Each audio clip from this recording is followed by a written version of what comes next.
Welcome है आप सभी का इस वीडियो में। और आज के वीडियो में हम बात करने वाले हैं why we should plan early for retirement.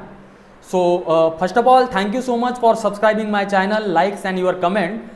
सो इस वीडियो में हम जानेंगे, इस वीडियो को लास्ट तक जरूर देखिए कि हमको क्यों रिटायरमेंट के लिए अर्ली प्लान करना चाहिए। अगर आप लेट करते हो तो क्या उसके आपको डिसएडवांटेजेस है और क्या उसके एडवांटेजेस है अगर आप अर्ली प्लान करते हो तो इस वीडियो को लास्ट तक जरूर देखिए, आपको टोटल क्लियरिटी आ जाएगी।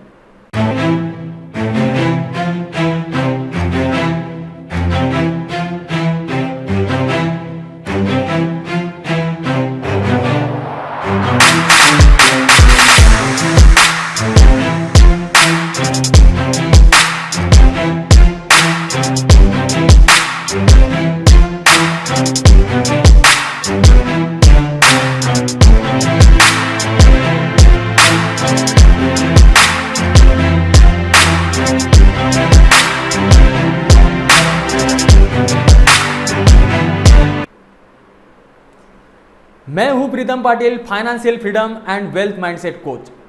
सो अभी तक जितने प्रोफेशनल को मैं मिला हूं, मोस्ट ऑफ द इंडियंस उनके रिटायरमेंट के बारे में आफ्टर 40 ही सोचते हैं। अब आफ्टर 40 आप देखोगे तो उनके पास खाली 20 साल, अगर एक एवरेज एज देखा जाए तो 60 के बाद हर कोई रिटायर होना चाहता है। 20 साल के बाद उनके पास वहां पे अगर देखोगे इन दैट 20 ईयर्स उनके पास बहुत सारी लायबिलिटीज, बहुत सारे रिस्पॉन्सिबिलिटीज बढ़ जाती है, जैसे कि बच्चों का एजुकेशन हो गया, खुद का रिटायरमेंट का प्लान भी करना है और कुछ लोन्स भी उनके चलते रहते हैं जो उनको चुकाना होता है। तो उसकी वजह से वहां पे वो लोग रिटायर नहीं हो पाते। और यहाँ पे ये रेशो अगर देखोगे तो इंडिया में 77% people depends on their children on retirement. So retirement में अगर हम किसी ऊपर के ऊपर डिपेंड रहना नहीं चाहते हैं तो उसके लिए हमको अर्ली स्टेज में, अर्ली एज में स्टार्ट करना चाहिए रिटायरमेंट। उसके बारे में हम देखेंगे स्टेप बाय स्टेप। मैं आपको एग्जांपल भी दूंगा तो आपको और ज़्यादा क्लियरिटी आ जाएगी। सो यहाँ पे आपको, अगर आप अर्ली स्टार्ट करते हो तो क्या उसका बेनिफिट होता है या आप कितना कॉर्पस बना सकते हो कम इन्वेस्टमेंट करके भी। और आप अगर लेट स्टार्ट करते हो एट द एज ऑफ 40, वहां पे आपका क्या डिसएडवांटेजेस है और क्या आपका लॉस हो सकता है उसके बारे में भी जानते हैं।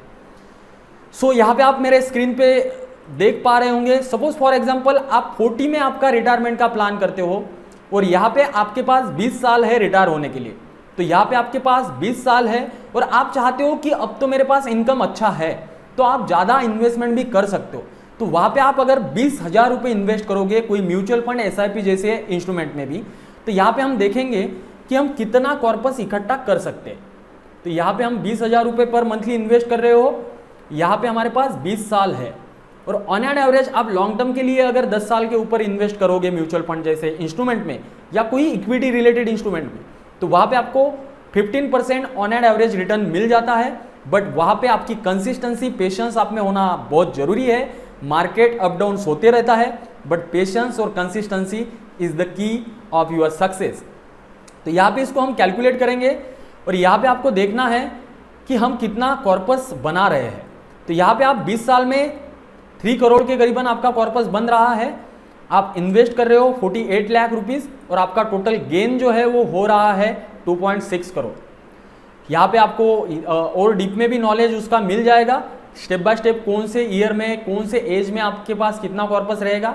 और ये एक्सपेक्टेड है, यहाँ पे आपको उतना कॉर्पस इकट्ठा होने के चांसेस। अगेन ये विदाउट इन्फ्लेशन मैं बता रहा हूँ, इन्फ्लेशन इसमें मैंने ऐड नहीं किया है। अब आपको मैं यहाँ पे समझाता हूँ, आप 3 करोड़ रुपीस, 3 करोड़ बना रहे हो 20 साल में अगर आप 40 के एज में स्टार्ट करते हो। तो अब 40 की एज में होने के बाद भी आप 20,000 रुपये इन्वेस्ट कर रहे हो तब जाके ये कॉर्पस बन रहा है।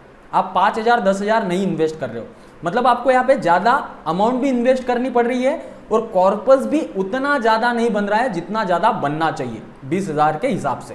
बिकॉज अपने पास जो ड्यूरेशन है या कंपाउंडिंग को जो ज़्यादा टाइम मतलब अगर आप देते हो तो आप कंपाउंडिंग का बेनिफिट बहुत अच्छे से ले सकते हो।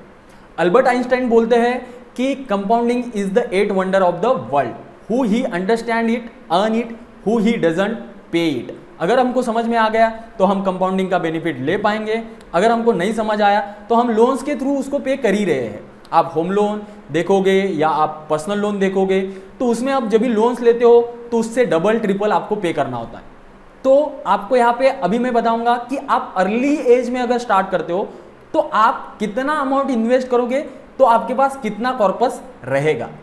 तो यहाँ पे आप अगर सपोज फॉर एग्जांपल 25 ईयर्स में आपने करियर स्टार्ट किया और उस समय से आपकी सैलरी अगर 20,000 है, 15,000 है या 30,000 है और आप खाली 5,000 रुपये इन्वेस्ट कर रहे हो कोई SIP जैसे इंस्ट्रूमेंट में, तो यहाँ पे आप 5,000 इन्वेस्ट कर रहे हो तो आप 60वें साल रिटायर होना चाहते हो। एवरेज जो है यहाँ पे 35 ईयर्स आपके पास है। 15% ऑन एन एवरेज हम इतना ही एक्सपेक्ट करेंगे, इससे ज़्यादा भी आप एक्सपेक्ट कर सकते हो, बट हम 15% के हिसाब से इसको कैलकुलेट करेंगे। तो यहाँ पे आप देख पा रहे होंगे आपका जो कॉर्पस है 7.4 करोड़ बन रहा है। आप कम इन्वेस्टमेंट कर रहे हो, आप 5,000 ही इन्वेस्ट कर रहे हो, बट यहाँ पे आपका कॉर्पस जो है वो 7.4 करोड़ बन रहा है। सो यहाँ पे आपको समझना है ऑलमोस्ट डबल बन रहा है। आप 20,000 इन्वेस्ट कर रहे हो at the age of 40, but यहाँ पे आप एट द एज ऑफ 25 से स्टार्ट कर रहे हो 5,000 से, तो वहाँ पे आपको कंपाउंडिंग का बेनिफिट बहुत अच्छे से ज़्यादा मिल सकता है। आपके पास टाइम आपको अच्छा मिल सकता है कंपाउंडिंग का बेनिफिट लेने के लिए। तो आपको अर्ली एज में अगर स्टार्ट करते हो with 2,000, 3,000, 5,000 what ever is comfortable for you, जो भी आपकी सैलरी है उस हिसाब से आप लॉन्ग टर्म में बहुत अच्छा कॉर्पस बना सकते हो। तो उसके लिए आपको किसी और के लिए डिपेंड नहीं रहता है, किसी और के ऊपर डिपेंड नहीं रहता है, रिलेटिव्स के ऊपर नहीं, ना बच्चों के ऊपर। तो आप अर्ली एज में इसको स्टार्ट करोगे तो उसके बेनिफिट आपको ही मिलेंगे। तो यहाँ पे आप देखोगे आपने इन्वेस्ट किया 21 लाख रुपीज़ और यहाँ पे आपका टोटल गेन है 7.2 CR। तो यहाँ पे इसका आपको चार्ट भी दिख जाएगा, टोटल आप कौन से ईयर में कितना पैसा एक्यूमुलेट कर सकते हो। तो आपको स्टेप बाय स्टेप ये समझना है, सोचना है कि आप अगर अर्ली एज में स्टार्ट करते हो तो आपको उसके क्या बेनिफिट है, आप कितना पैसा एक्यूमुलेट कर सकते हो विथ स्मॉल इन्वेस्टमेंट ऑल्सो। हम ब्लाइंडली इन्वेस्टमेंट करते जाते हैं, हम कहीं पे भी इन्वेस्ट करते जाते हैं, हमको नहीं पता होता है, हम lakhs and lakhs rupees invest करते हैं, but end of the day हम उतना कॉर्पस नहीं बना सकते हैं जितना कॉर्पस हमको हमारे रिटायरमेंट के लिए चाहिए, जितना हमको 25-30 ईयर्स सर्वाइव करने के लिए लगने वाला है। तो उसके वजह से ही हमको दूसरे के ऊपर डिपेंड रहना होता है, बच्चों के ऊपर या रिलेटिव्स के ऊपर, जो हमारे इंडिया का सबसे ड्रॉबैक है, जो हमारे इंडिया में सबसे ज़्यादा प्रोफेशनल है जो दूसरे के ऊपर डिपेंड रहते हैं। अगर आप चाहते हो, आप डिपेंड नहीं रहना चाहते हो, अगर आप अभी से प्लान करोगे, अर्ली एज में स्टार्ट करोगे, तो डेफिनेटली मैं आपको बता रहा हूँ आप आपके रिटायरमेंट के समय लग्जरियस लाइफ जी पाओगे, आपको किसी के ऊपर डिपेंड रहने की ज़रूरत नहीं है। सो होप आपको समझ में आ ही गया होगा। अगर आप अर्ली इन्वेस्टमेंट या अगर आप अर्ली प्लान करते हो आपके रिटायरमेंट का, उसका बेनिफिट आपके लिए क्या हो सकता है। अगर आपको ये वीडियो पसंद आया तो लाइक करिए, कमेंट करिए और आपके सब फ्रेंड्स के साथ इस वीडियो को शेयर करिए ताकि उनको भी इसका बेनिफिट मिले, ताकि वो लोग भी समझे कि अर्ली स्टेज में, अर्ली एज में आपको रिटायरमेंट करना बहुत ज़रूरी है। अगर इस चैनल पे आप फर्स्ट टाइम आए हो तो सब्सक्राइब करिए और बेल आइकॉन को जरूर हिट करिए ताकि मेरा हर आने वाला वीडियो आपके पास पहले पहुंचे, बिकॉज मैं ऐसे ही वीडियो डालते रहता हूँ। मैं फाइनेंशियल एजुकेशन के रिलेटेड, अगर आप फाइनेंशियली फ्री होना चाहते हो, रिटायर रिच होना चाहते हो या राइट फाउंडेशन से फाइनेंशियल एजुकेशन लेना चाहते हो, तो आप बेल आइकॉन को जरूर हिट करिए। Thank you so much, see in the next video.